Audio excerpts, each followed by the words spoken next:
तो 12वीं के बाद साइंस के क्या ऑप्शन है, इस पर बातचीत हो रही है। हमारे सभी मेहमान हमारे साथ हैं। तो नेहा जी, अब एक ये चीज भी इंपॉर्टेंट हो जाती है कि मैं तमाम सारे ऑप्शंस मेरे साथ हैं, लेकिन मैं खुद कहाँ हूं, खुद कैसा हूं, मेरे स्किल सेट क्या है। मुझे आईओटी ज्यादा सूट करेगा, मुझे एआई ज्यादा सूट करेगा, मुझे कोई एग्रीकल्चर साइड का कोर्स ज्यादा सूट करेगा, या मैं किसी और इंडस्ट्री की तरफ देखूं या किसी और कोर्स की तरफ देखूं। वो चुनाव बच्चा कैसा करे, कैसे करे? Thank you so much for that question. और मैं ये चीज दोहराना चाहती हूँ कि ऑप्शंस बहुत सारे हैं और टेक्नोलॉजी ने, जैसे हम कह रहे हैं कि टेक ओवर बहुत हद तक करा है। और इसका मतलब ये है कि जैसे कि हम आगे पहले भी बात कर रहे थे कि ये सोचना कि अगर मैंने एक स्ट्रीम सिलेक्ट कर ली है और फिर वो स्ट्रीम मेरे साथ पूरी जिंदगी रह जाएगी और मुझे उसी स्ट्रीम में अपना करियर बनाना, ऐसा जरूरी नहीं है। सब्जेक्ट्स जिस तरीके से हमारी दुनिया इंटरडिपेंडेंट है, ऐसे ही सब्जेक्ट्स भी अब इंटरडिपेंडेंट हो गए हैं, इंटरसेक्ट करते हैं। हमने बात करी थी कैसे behavioural sciences is important. So I think सबसे ज्यादा जरूरी ये है कि हम स्टूडेंट्स को करियर ऑप्शंस खोलें उससे पहले as teachers, as counsellors, as parents हम लोग खुद अवेयर हों कि क्या एग्जिस्ट करता है, क्या इंपॉर्टेंट है आज की डेट में, और हम बच्चों को किस चीज के लिए तैयार कर रहे हैं। उस चीज के लिए जो करियर्स हमने अपने पास्ट में देखे हैं, उस चीज के लिए जो करियर्स हम आज देख रहे हैं, उन करियर्स के लिए जो आगे 8 से 10 साल में फ्लरिश करेंगे। तो ये समझना बहुत जरूरी है कि हम अपने बच्चों को किस चीज के लिए प्रिपेयर कर रहे हैं। बच्चों को इस चीज का भी हमें आश्वासन देना बहुत जरूरी है कि आज अगर आपने एक स्ट्रीम सेलेक्ट कर ली है तो इसका मतलब ये नहीं कि आपने you are married to that stream. आप आगे चल के भी, और इनफैक्ट स्टडीज तो कहती हैं कि अब जिस तरीके से टेक्नोलॉजी बदल रही है, जमाना बदल रहा है, जनरेशन गैप कम होता जा रहा है, हर 4 से 5 साल में हमें स्किलिंग और रीस्किलिंग की जरूरत पड़ेगी ही पड़ेगी। तो जब हम बच्चों को इस चीज की इंफॉर्मेशन देते हैं या इस चीज के लिए प्रिपेयर करते हैं, तो सबसे पहले बहुत जरूरी कि हम फुली अवेयर हो कि क्या क्या ऑप्शंस हैं। हमारे पास स्टडीज हैं जो हम टीचर्स, जैसे जिस इंस्टीट्यूट को मैं रिप्रेजेंट करती हूँ, IC3 इंस्टीट्यूट, वहां हम टीचर्स को स्कूल्स में ट्रेन करते हैं कि करियर्स क्या एग्जिस्ट करते हैं, किस तरह के सब्जेक्ट्स किस तरह के करियर्स को लीड कर सकते हैं। जी, तो ये इससे जुड़ा हुआ एक सप्लीमेंट्री क्वेश्चन मैं भास्कर साहब के पास जाता हूं। भास्कर साहब, जब आप आईओटी में कोई कोर्स ला रहे हैं या एआई में ले रहे हैं या डेटा साइंस में बना रहे हैं, तो क्या आप उसके पीछे का रेफरल स्टडी लेते हैं कि इस तरह के कोर्सेज करने के बाद हमारे बच्चों को किस तरह के प्लेसमेंट मिलेंगे, किन कंपनियों में वो नौकरी कर पाएंगे, फ्री ये कोर्स ऑफर होते हैं, क्या क्राइटेरिया रहता है इसका?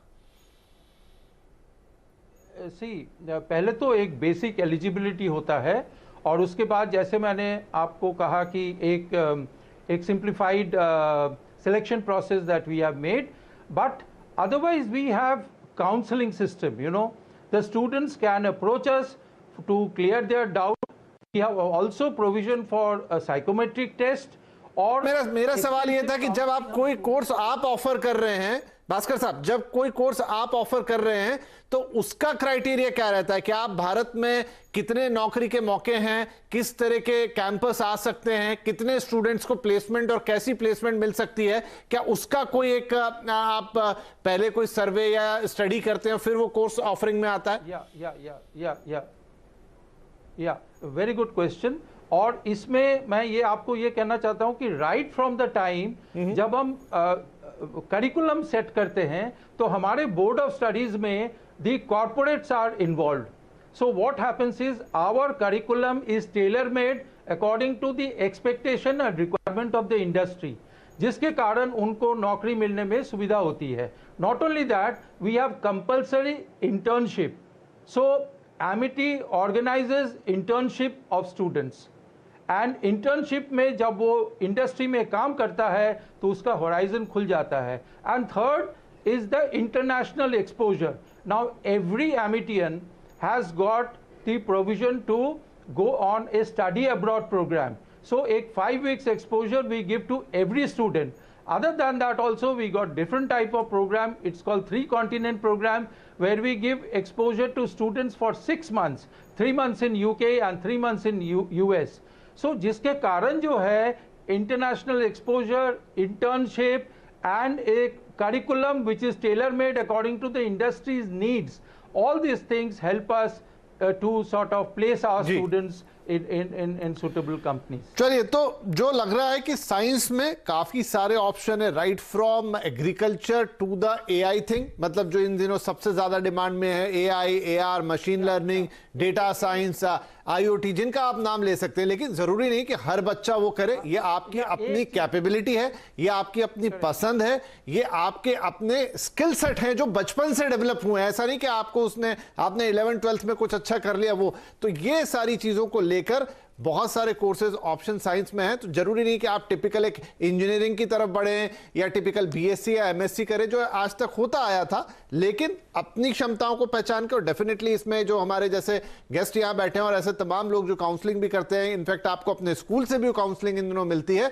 उससे अच्छी तरह से समझिए, अपने एल्डर्स से बातचीत कीजिए, पेरेंट्स को भी ये चीज समझनी होगी और ये सारी बातचीत करने के बाद बहुत कॉशियसली कोई कोर्स सिलेक्ट करना होगा, क्योंकि कैरियर ऑप्शन जितने ज्यादा हैं फिर कंफ्यूजन भी हो जाता है। और हमारी कोशिश यही है कि इस बातचीत से वो कंफ्यूजन हम दूर करें। तो समय थोड़ा सा जरूर ऐसी चीजों में कम पड़ता है, लेकिन मर्यादा उसकी रखनी पड़ती है। बहुत शुक्रिया आप सभी मेहमानों का। उम्मीद करते हैं कि आज की इस बातचीत से काफी सारी मदद मिलेगी उन बच्चों को जो साइंस स्ट्रीम में अपने करियर को बनाना चाहते हैं और अपने अलग अलग ऑप्शंस को एक्सप्लोर करना चाहते हैं। बहुत धन्यवाद आज कार्यक्रम में शामिल होने के लिए। नमस्कार।